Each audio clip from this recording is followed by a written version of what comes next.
What's going on, fight fans? Welcome back to another episode of All Bets Aren't Created Equal, and we're back here to review UFC 260, man. We got a pay-per-view on our hands. We got the biggest, baddest rematch on the planet, right, to determine who will be the baddest man on the planet. Now, this rematch, I'm not quite as excited about as I am, some other potential rematches down the road or some other big fights down the road, but you have to be on your toes when you got Francis Ngannou in the cage. He can get you out of there in 30 seconds. He can get you out of there in 15 seconds, and all it takes is one. Truly, all it takes is one from Francis Ngannou. So Stipe Miocic, he's going to have his work cut out for him, but we're going to get into that in just a few moments, man. But first and foremost, I have to do a little bit of recap, right? Last week, Vegas went 6-4 at UFC Vegas 22. We had a fight in Derick Brunson versus Kevin Holland. That was the main event at UFC Vegas 22. And listen, man, they went 6-4, so that means they didn't go perfect. And there's always value to exploit. Now, I didn't get to my best bets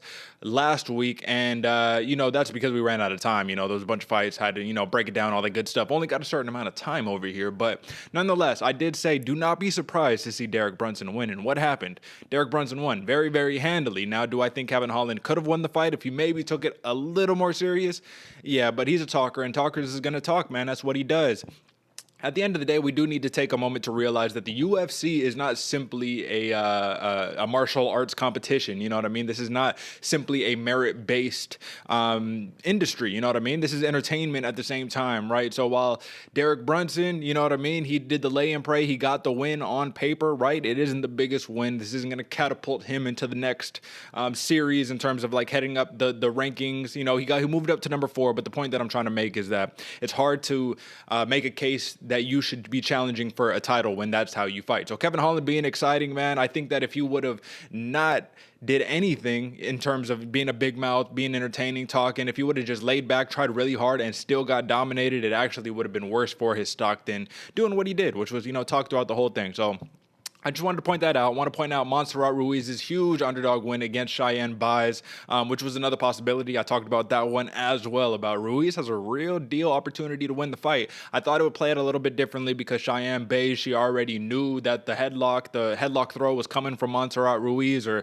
Montserrat Conejo, whatever you want to call her. But nonetheless, man, like I said, there's always value to exploit here, and that is what we do on this program, is we search for the value to be had on the betting dockets week in and week out. So with that being said, I'm going to start the clock and let's get straight into it, man. So the thing that we're all here to talk about today is Stipe Miocic versus Francis Ngannou number 2. Now, let's just do a little bit of recap, right? Since Francis Ngannou lost the first fight to Stipe Miocic, which was not at all close. The first round was definitely, everyone was on their toes. Everyone was on the edge of their seat like, oh my God, what's about to happen? All it takes is one from Ngannou, like I just stated previously, but it didn't work out, man. Stipe Miocic has a incredible chin. He's a very, very solid wrestler. He's taken down everybody he's fought except Daniel Cormier in one fight, I believe. But he fought Daniel Cormier 3 times in his last 5 fights, man. So there was a lot of time they spent together in the cage. But nonetheless, so Francis Ngannou, he loses to Stipe by unanimous decision. He was super tired at the end. Yeah, we understand, right? His next fight, I think it's the infamous Derrick Lewis fight where, listen, man, that's a fight that I think we would all prefer to just forget about and pretend that it never existed because it was the most boring, highly hyped up fight in UFC history, maybe in combat sports history, but nonetheless. So someone had to be crowned a winner. It probably shouldn't have been Lewis. It should have been Ngannou. It should have been a no contest for being boring. No, I'm just joking. But legitimately, Derrick Lewis got the win. Ngannou, he has a loss on his record. But like I said, we'd rather prefer to pretend that didn't happen. So after that, what does he do? He goes on a rampage. He goes on a storm, which is why this rematch is so hyped up and so highly anticipated, because he fought Curtis Blaydes, who was an incredible wrestler. And they thought, he had fought Blaydes already once before, but the theory behind it was if Miocic was able to just wrestle Ngannou like that, shouldn't Blaydes, a high-level wrestler, shouldn't he be able to do the same thing? And no, not quite. Got knocked out in the first round, right? Then he fights Cain Velasquez, and then they say, okay, this is Cain. This is arguably the greatest heavyweight of all time in the UFC at the time that I'm talking about this. isn't he just going to wrestle him? Wrestle him, get him down, expose him. This is Cain Velasquez that we're talking about, right? No, didn't quite work out, right? Cain Velasquez, I don't remember if it was an injury. I watched the fight back just yesterday, right? But I don't remember if it was an injury, if he got skimmed on the back of his head. Nonetheless, knockout round 1. That's what Ngannou does, right? Then he fights JDS, Junior Dos Santos, who is no longer with the UFC anymore. Recently got cut, but same thing. TKO round 1.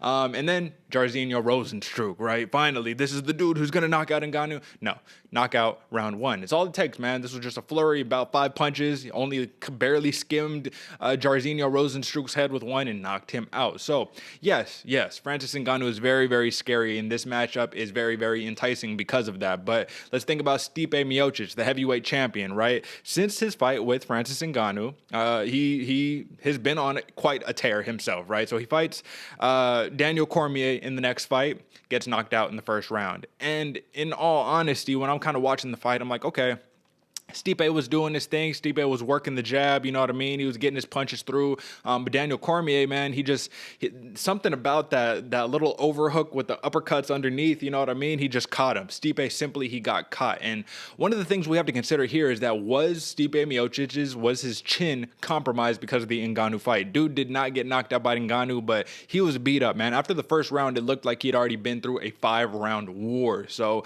it's something you have to consider. I'm not going to make any excuses, man. A win is a win, and Daniel Cormier was very rightly so the heavyweight champion at that point in time. But nonetheless, it was a first round knockout. We didn't really get to see the coveted chin and the work that Stipe Miocic normally does, but it's okay. It was what it was. He took the loss like a champ, and guess what he did? He fought Daniel Cormier in the rematch, and he won his belt back like a true champion. And how did he do it?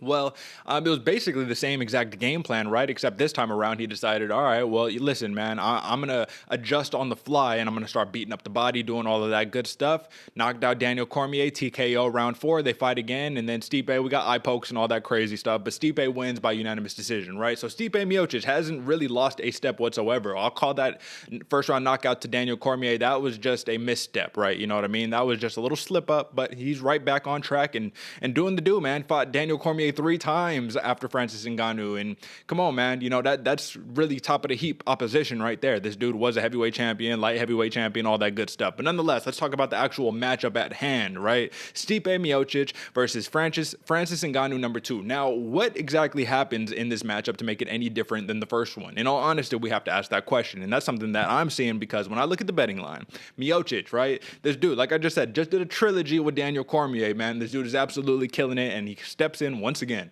plus 105 underdog. Doesn't make sense, but folks, I'm going to tell you this right off of the bat, man. And no need to mince words here. Stipe Miocic at plus 105 is the absolute play. Absolutely, without a doubt. You know what I mean? I think the odds are so skewed simply because Francis Ngannou is a scary looking dude and he just hits so hard that they're discounting the experience, the gameness, the veteranship of Stipe Miocic, of a dude who, at the end of the day, knows how to win. That's an intangible. That's like a Tom Brady asset that he has, is he just knows how to squeak out these wins, man. That's what Miocic does. He knows how to adapt on the fly, squeak out the wins, and stay out of danger for the most part, right? When he fought Ngannou, he really only got clipped maybe 3 times, and those are shots that knock anybody else out, right? And Miocic barely really got hit, legitimately. Yeah, there's a couple things here and there or whatever, but really he got caught with an uppercut, right? Maybe got caught with a big winging hook or whatever the case may be, but yeah, man, he was able to do 2 evade. Now, the big caveat here is that, well, the last time they fought was in a normal-sized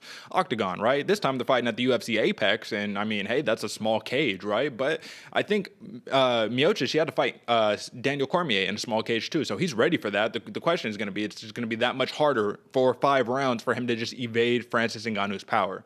Now, if you're Francis Ngannou, because if I'm Stipe Miocic, I don't change anything. I do everything, rinse, wash, repeat, man. If it ain't broke, don't fix it. Truly, you know what I mean? Evade, look to wrestle in the first round, and then pick at Ngannou at distance once he gets tired. Like I said, rinse, wash, repeat. That's what Stipe needs to do. Now, if I'm Francis Ngannou, I need to make adjustments. So this is what I propose Ngannou does to make this fight interesting, right? So When he fought him the first time, Ngannou opened up in southpaw and he threw a big head kick with his left leg, with his rear left leg, and he abandoned southpaw immediately after that. You know what I mean?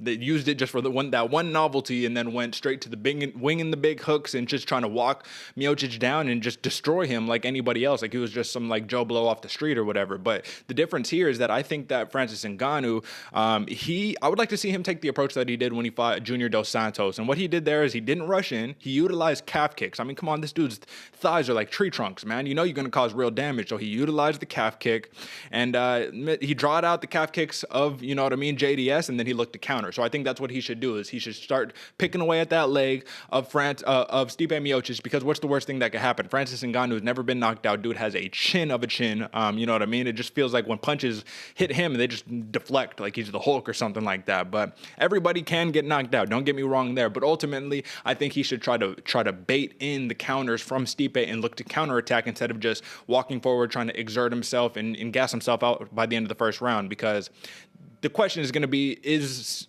Francis going to be more conservative? And if he's more conservative, is the volume going to be lower? And if it's lower, is it going to turn into another Derek Lewis versus Francis Ngannou? Because that's the last thing that anybody wants to see, and the last thing that would actually help Ngannou win. That wouldn't help Ngannou win. He needs to be able to have that approach of, I can just bulldoze through you at any given point in the fight, so you need to be on your toes. Now, when it comes to the wrestling, this is something I also thought about. And I thought about, if you're Stipe, you have to be in or out, no indecision, right? If he goes in, shoots for a double, and gets stuck and is just trying to like pull at Ngannou's legs, I fully and I'm ready to expect Ngannou to do the elbows on the side of the head to just get him out of there. I think that needs to be the game plan. So Stipe, you either in or you out. But this is the thing, man.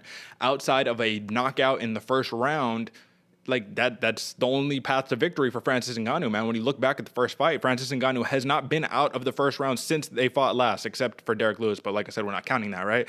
But legitimately, after round one, Francis Ngannou was done. You know what I mean? He clipped Stipe in the beginning of round two, you know what I mean, with the uppercut. But that was it, man. He was done. All Stipe had to do was just play it safe, pick him apart at distance, and easy dub. So with that being said, obviously I'll really go in depth on Friday when our preview show drops here at All Factors Considered. Me and my co-host AJ, we're going to break all that down. But in terms of the betting perspective, this is Stipe Miocic all day long.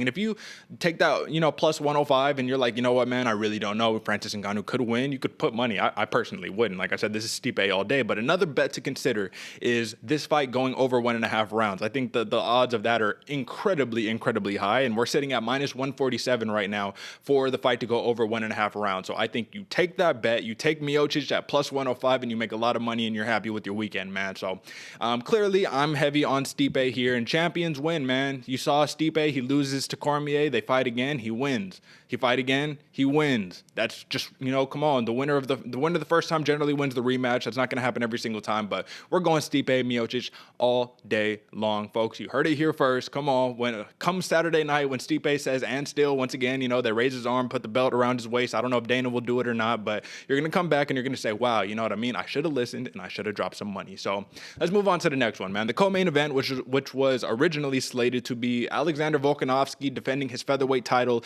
against Brian T. City Ortega, man. I really, really, really was looking forward to seeing that. But unfortunately, Volkanovski tested positive for COVID-19 and they have postponed the bout. They have not canceled it. They still are. This bout is going to take place just at a date to be determined, right? So instead, we get Tyron Woodley versus Vicente Luque, man. And Tyron Woodley is currently on a 3-fight losing streak that makes him look really, really bad. And if you look at the odds, you might be really surprised and say, wow, I can't believe Tyron Woodley is a plus 205 underdog, you know? Like, when did this happen? But I think that MMA is a game of momentum, right? And I've said this before, and I really, truly believe this, man. Vicente Luque is an absolute killer who is currently on a 2-fight win streak, right? But he is 4-1 in his last 5. You know, when things are going good and you have a misstep, you can still bring it back to going good, right? But for Tyron Woodley, who loses his championship to Kamaru Usman and then loses to Gilbert Burns and then loses to Colby Covington, actually gets stopped by Colby Covington with the 5th round rib injury.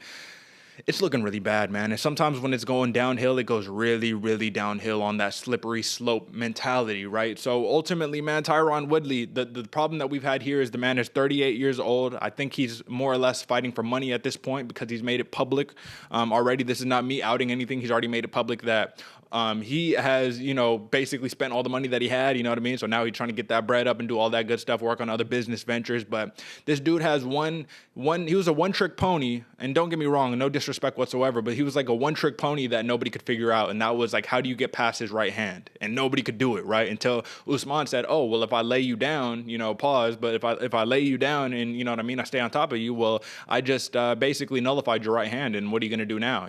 When Darren Till fought Tyron Woodley, which I think would be the most effective approach for Tyron Woodley to take against Vicente Luque. Tyron Woodley backed up against the fence, he got the right hand, waiting. So it was literally right hand versus left hand. Darren Till with the left, Tyron Woodley with the right hand. He just waited, landed the right hand finally on a counter, stunned Till, and then what did he do? He got on top, ground and pound for the finish. I think ultimately I believe he submitted him. So he ground and pounded him and then grabbed him in a submission and then got him out of there, right? But it was probably more of one of those panic submissions, one of those fatigue submissions, things of that nature, when you're just really hurt, really stunned, and get in there, game over, right? Now, Vicente Luque, man, this dude is an absolute killer, I just mentioned, right? And for Tyron Woodley, that right hand, I don't think it'll be enough to counteract what Luque brings to the table. So this dude throws textbook, picture perfect leg kicks, man. He's going to tear up Tyron Woodley's leg if he does not do anything about it. Now, the one hesitation is that, okay, well, Tyron Woodley could really time one of those right hands if Vicente Luque worries about the calf kick too much. But if that doesn't happen, all it takes is 3, 4, 5 leg kicks, and then you're done. What are you going to do? Then it's just picking you apart and cruising to a victory at that point, because Tyron Woodley depends on explosiveness, right? He's very flat-footed. He's always moving backwards, you know what I mean? Gearing up, pow, trying to throw the big one down the pipe. So that's what I'm expecting here, man. So once again, Luque minus 275, Woodley plus 205. This looks just right in terms of a betting line to me. I have no opposition, no arguments with that. But the thing that we need to consider is that sometimes Vicente Luque falls into these firefights. He falls into these brawls with opponents that are willing, right? It's when you see his last loss, which was against Stephen Thompson, the reason why he lost is because he has trouble fighting opponents who don't throw anything, right? You know what I mean? When you're trying to counter somebody who's trying to counter you, then it's just staring in the mirror back and forth, just like, okay, what are you going to do? What are you going to do? What are you going to do?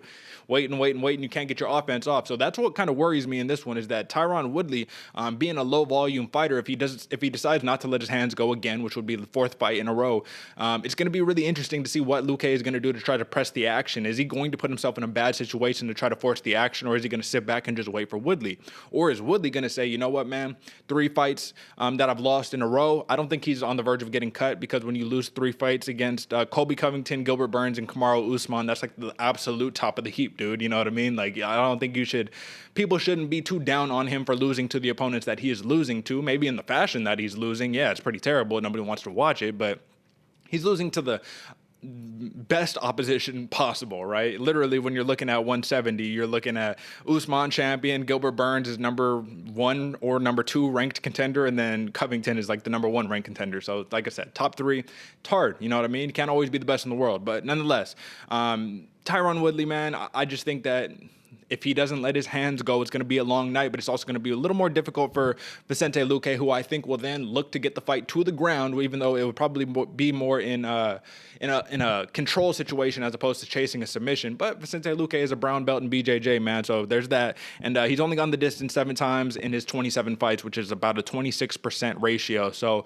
I'm just looking for Vicente Luque money line minus 275. I think that's you can get some value on that one, man. I think it's going to be really tough for Woodley to get the dub on this time around, man. So that's what I got for that one. Now let's move on to the next one, man. It's the Sugar Show. We back and we live and we ready, man. Sean O'Malley minus 340 favorite, facing off against Thomas Almeida at a plus 245 underdog, man. And it's been rough for Almeida. It's been really rough. He's 1-4 in his last 5. This is a dude who is 22-4. So it's like, all those 4 losses have come in very, very recent history. Like, this dude was on a crazy, crazy run until you run into some brick walls, man. And he's fought some pretty legitimate people. So his losses in his last 5 fights come to Cody Garbrandt, Jimmy Rivera, Rob Font, and Jonathan Martinez, man. Now, when you get to Jonathan Martinez, you might start to say, like, oh, okay, well, that's kind of rough. You know, Martinez is a stud. Yeah, he got knocked out by Davy Grant, in his last fight, but that doesn't take anything away from the Dragon, man. Jonathan Martinez is legit, but he's not the same name as a Rob Font or a Jimmy Rivera or Cody Garbrandt. So it goes to show, like, all right, Almeida at this point, you have to kind of consider he didn't get knocked out by Martinez, but he did get knocked out by Font and by Cody Garbrandt, right? So you have to say that, okay, he has the button on him now, right? So for Sean O'Malley, who in his last fight and lost to Chito Vera, Marlon Vera, right? It wasn't really a loss. Right now it was. Don't get me wrong. So what had happened was, right, what had happened. So Sean O'Malley, he's coming out. Dude's long. Dude's got precision. Dude switches his stances, feints, all that good stuff. He moves so beautifully. And he's tagging up Chito Vera, but Chito Vera does what he does, and he says, don't kick with a kicker, man. So he's kicking, chopping away at those legs, chopping wood. Finally, he hits O'Malley. I believe it was on the anterior side of his right knee, and he tapped that peroneal. I'm gonna butcher the word. I know I went to college for this stuff, but I'm still gonna butcher the word, man. I forget. Peroneal. He hit that nerve. He tapped that nerve, which basically sends sensation, movement, and signal down to like your ankle, your foot, the lower half of your leg from your knee down, right? He tapped that nerve, and once you tap that, man, you no longer have sensation. You no longer have that feeling. So basically, you got drop foot, and that's what Sugar Sean had. He had drop foot, and he was basically left rendered defenseless at that point. You're fighting on one foot. He's already fought. When he fought against Salcom Toth, right? That's when he had the broken foot, and he had to like bounce around in the last minute and a half of the fight and finally protect himself long enough to squeak out the unanimous decision win. But it's another foot injury, man. Another foot injury, and he was just sitting here trying to just figure it out. All right, what am I gonna do? And there was nothing he could do, man. Chito Vera got on top of him, ground and pound, dropped some elbows, finished the fight. So outside of that, Sugar Sean O'Malley, he's 12-1, man. That's 12 big wins outside of that one loss, and that one loss was more or less due to a technicality. But nonetheless, Chito Vera, he caused the injury, so a win is a win. We do not take anything away from Marlon Vera, man. If anything, we say, wow, that was smart, and we need to start looking into these leg kicks more and more and more. Now, once again, Sugar Sean O'Malley, minus 340 favorite versus Thomas Almeida, plus 245 underdog. Now, O'Malley has he's 5'11", so he's got about 4 inches in terms of a height advantage, and he's got a 72-inch reach as opposed to Almeida's 70-inch reach, so it's 2 inches of reach, man, and those inches are going to be really long for Thomas Almeida to try to cover the distance, because Almeida, he averages 0 takedowns in all of his fights. You know what I mean? This dude's not looking to take you down. He's looking to piece you up, throw in some front kicks. You know what I mean? I see it very difficult in terms of a striking match, in terms of a kickboxing match for Thomas Almeida to win this, unless he just bullies the bully, right? And Sean O'Malley's not a bully, so it's going to be difficult. But if he can get in O'Malley's face and he can just keep throwing, so O'Malley can't counter, then that's something. But I think that by opening up too much and trying to be a little bit too aggressive, this is someone who's 1-4, so another loss might get you cut legitimately in the UFC. This is a little bit different than, Tyron Woodley's situation, but nonetheless, I truly believe this, man. The more that Almeida is going to try to be like, I just got to force the distance, it's going to be like a Gustavo Lopez versus Adrian Yanez situation. Gustavo Lopez kept trying to reach in, try to figure out what can I do to, close the distance, get in. And Thomas Almeida, he had trouble closing the distance on Jonathan Martinez, who they had the same reach at 70 inches. Sean O'Malley, I think he's just going to pick him apart. You know what I mean? I think he's going to truly pick him apart at distance. And he's not the most powerful bantamweight, which is crazy, but he has this knack for hitting you on the end of his strike. So it's just perfectly hit you right there and just, got you rocked up. He's dropping a majority of his opponents, man. You got the one-hitter quitter versus Eddie Wineland, right? It doesn't look too good based off of Eddie Wineland's recent performances and whatnot, but nonetheless, man, like I said, he has really, really good feints and stance switches that disrupts the timing of his opponents and all of that good stuff, man. So for this one, I see it clear as day, Sugar Sean O'Malley winning, and I'm going so far as I think that he knocks him out in the second round, personally. So the thing that you got to look at, I wouldn't bet on O'Malley money line because it's not enough value at minus 340, and I don't trust Thomas Almeida enough, 1-4 in his last 5, to squeak out a win against O'Malley. I think a knockout would truly be the only way, because he's not sitting here aiming for takedowns and things of that nature. He has 4 submissions under his belt in terms of, cumulative methodology, but I don't think that's going to happen against Sean O'Malley. But I look at it like this. Okay, Sean O'Malley via knockout or TKO is plus 110. So if you don't like O'Malley at minus 340 and you want to take a little bit of a risk, I think it'll pay off, man. I'm really high on this, and I think it'll pay off. And I think O'Malley goes knockout round 2 for me personally at plus 110. I think that we have to take that bet, man. That's a bet that you are going to feel bad about if it comes to fruition. You say, wow, why didn't I put enough trust in O'Malley? This line might only be this way because O'Malley's last, loss to Chito Vera, man. Odds makers are very fickle, right? It's a what have you done for me lately type of sport. So while I think the line is very, very much correct in that sense, I wouldn't bet on the money line. I would take O'Malley via KO, TKO at plus 110 instead. Now, we only got a couple minutes left, so I'm going to run through these last two ones. We got Robertson, Jillian, the Savage Robertson facing off against Miranda the Maverick in a women's flyweight bout, man. And Robertson's a plus 135 underdog.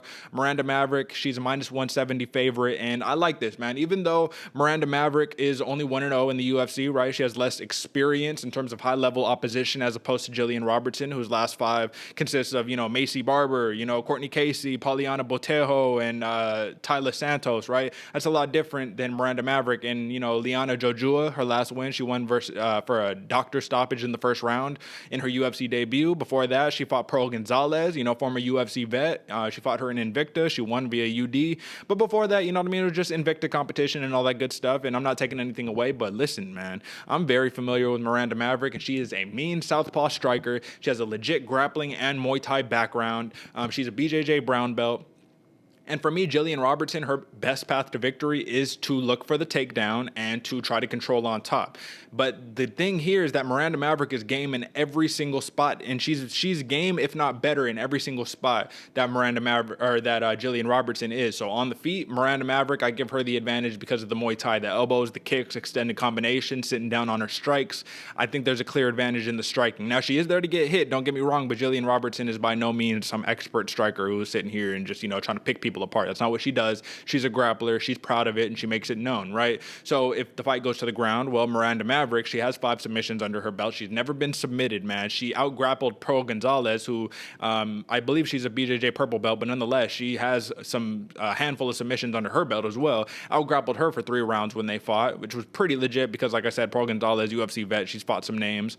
And when it comes down to, just simply control and sprawls and things of that nature, man, Miranda Maverick is legit, man. I'm not saying Jillian Robertson is not, but we saw the way she was out-grappled by Tyler Santos in her last fight, which was very concerning because if your grappling is your go-to, if that's the thing that gets the job done for you, well, you better hope you're levels and levels above, the opposition, because if this fight's on the feet, give me Maverick. If this fight goes to the ground, give me Maverick, man. I think that she gets the top control down. I think this fight will take place in the clinch a lot, but I think it's going to favor Miranda Maverick once again because of the elbows, the knees, the Muay Thai. So ultimately what it comes down to for this one is, listen, man, Jillian Robertson, she needs a big win. She's coming off of a loss against Tyler Santos. She was ranked for 5 seconds. She was number 15 or number 14 for 5 seconds. Now she's out of the top 15. If she wants to keep, projecting forward, propelling her career forward, she's going to need a win here. I just don't see how she gets it done unless she either submits Miranda Maverick or she just sits on her in top control for 3 rounds and gets a unanimous decision. So with that being said, I like the money line. Give me Miranda Maverick minus 170. I'm very, very confident on this one. And then last one, I'll even go over the clock, folks. We got Jamie Malarkey facing off against Kama Worthy, man. Jamie Malarkey, man, we do need to consider this, right? This dude is a tough Australian, man. This dude is legitimate, but he hasn't had very much success in the UFC. In his 2 fights, he is 0-2, but you got to look at who he's fought, man. So he fought Ziam in his last fight, man. That was a UD loss, but Ziam's very rangy, long striker, big calf kicks, all that good stuff. And then he fought Brad Riddell right before that. And Brad Riddell was supposed to fight Gregor Gillespie last week at UFC Vegas 22, but that fell through because Gillespie or someone tested positive for COVID, so that gets postponed. But nonetheless, it goes to show Jamie Malarkey, man, his best path to victory against Kama Worthy is to counter-strike, shoot for a takedown, grab a clinch, get 2 underhooks, look for a trip and secure a takedown and try to take the back and look for a submission or just sit there and do the top control thing. This is very similar to Jillian Roberts' situation against Miranda Maverick because Kama Worthy, this dude will knock your head off in a absolute second. Now, we do need to consider this, though. Jamie Malarkey is tough, man. He's tough. He's tougher than he needs to be. And the reason why I say this is because versus Brad Riddell, who is not nearly as powerful as a Kama Worthy is in the lightweight division, Brad Riddell is a much more decorated and a far superior kickboxer than Kama Worthy is. So to see that Jamie Malarkey was able to hold his own against Brad Riddell, and if anything, in the 3rd round, he was suffering a fatigue as opposed to just getting pieced up. And I think he started just blocking punches with his face because when you're so tired, it's kind of like T-City, Brian Ortega says it, when he fought up against Max Holloway, he was like, my hands hurt so bad, it was just easier for me to block the punches with my face. So, you know, it was what it was. But ultimately, Jamie Malarkey, man, best path to victory is a takedown into control. And can it be done versus Worthy? Yes. Luis Pena did it in the second round of their fight. He ultimately got submitted in the third round, but that submission isn't on paper. That submission looks good. When you watch the fight, you saw Luis Pena just got caught, man. You know what I mean? He just got caught, got his neck caught, and it was simple as that. But in the second round that preceded that third round submission loss, he completely dominated Worthy in the submission game, in the grappling game, took his back, had him in trouble, had him deep in a rear naked choke. But what had happened was, once again, Worthy, man, he's strong, man. He's strong for a lightweight, and he was able to buck off of, you know what I mean?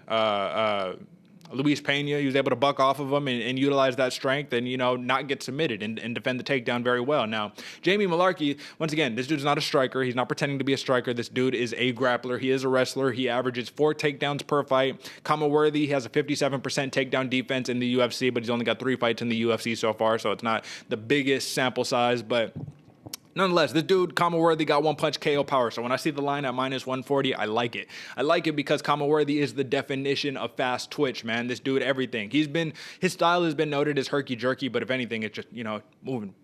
He's fast, you know. This dude is fast. And folks, if you just listening and you're not watching, I'm over here trying to do my best to recreate, you know, the head movement and the feint of Worthy, man. This dude is so fast twitch. So, you know, and he even has a knockout over Devontae Smith, man. Devontae Smith, who I believe is like 3-1 in the UFC, knocked out all 3 of his opponents. He knocked him out with one punch, just a left hook, just a counter left hook. Done. Game over, right? It was more of a TKO than a KO, but nonetheless, a knockout is a knockout. And I just think that he needs to be careful because Worthy he's a flat-footed fighter because he's looking to knock you out with every punch. So that does make him vulnerable to takedowns, just like Miranda Maverick, who's looking to sit down on her shots. She's a little flat-footed too, and she extends out her combo. So that makes her vulnerable to the takedown from Jillian Robertson. So it's basically the same thing here, but unless Malarkey can, and he's a savage, don't get me wrong, this dude's toughness is incredible, but unless he can control Worthy and keep him on his back for 3 rounds or 2 out of 3 rounds, I don't see any other path to victory. And I think Worthy, all it takes is one, man. This dude is so quick, so explosive. All it takes is one. It's not like he just gets tired really quickly either. So at the end of the day, listen, man, Jamie Malarkey, 8 knockouts, 3 submissions. Worthy, 9 knockouts, 3 submissions, 4 decisions, never lost a decision. He has been knocked out 6 times, though, so that is definitely something to consider. I don't think Malarkey's going to do it. So give me Worthy -140 on the money line. And, folks, I did have my best bets in. I'm not going to talk about them today because the fight that I had my best bet in got canceled literally minutes before I recorded this. This was supposed to be William Knight and Alonzo Minifield, and William Knight was the play all day on that one, but instead William Knight, for undisclosed reasons, I don't know it yet, he is out of that fight and he's now being replaced on just a couple days notice. Fabio Cheralt, I believe his name is the Water Buffalo. He just won an LFA title just a couple weeks ago and now he's making his UFC debut on short notice against Alonzo Minifield. Very dangerous, and I think Minifield could definitely win the fight, especially because it's short notice, but it should be interesting. And listen, man, that's what I got for you this week, folks. Those are the bets. That's the betting docket. UFC, that is the value. And if there's anything you need to remember, Stipe Miocic +105. Take it all day long, man, and still. And thank me later, you know what I mean, after Saturday night when he, you know, reigns victorious. So, folks, give us a follow on Instagram at All Factors Considered. Go to our website, allfactorsconsidered.com, for everything you need to know. And then if you want to follow me, if you're curious about my whole entire situation on social media, follow me on Instagram at D496. But the thing that you can do to help us out the most, if you're still listening to me right now, is to hit like, hit subscribe, and hit subscribe if you're on Spotify. Give us 5 stars on Apple Podcasts and all of that good stuff. Boost us up the algorithm and hit the little notification bell, the little icon that turns yellow once you hit it. And that way you'll find out, you know what I mean? By subscribing, you'll get access to all 3 of our shows we drop every single week to make sure that the fight fans who matter, the fight fans who care, can make some money on their picks and have some fun, man, because this is what it's about. But that's all I got for you this time, folks. Until next time, peace.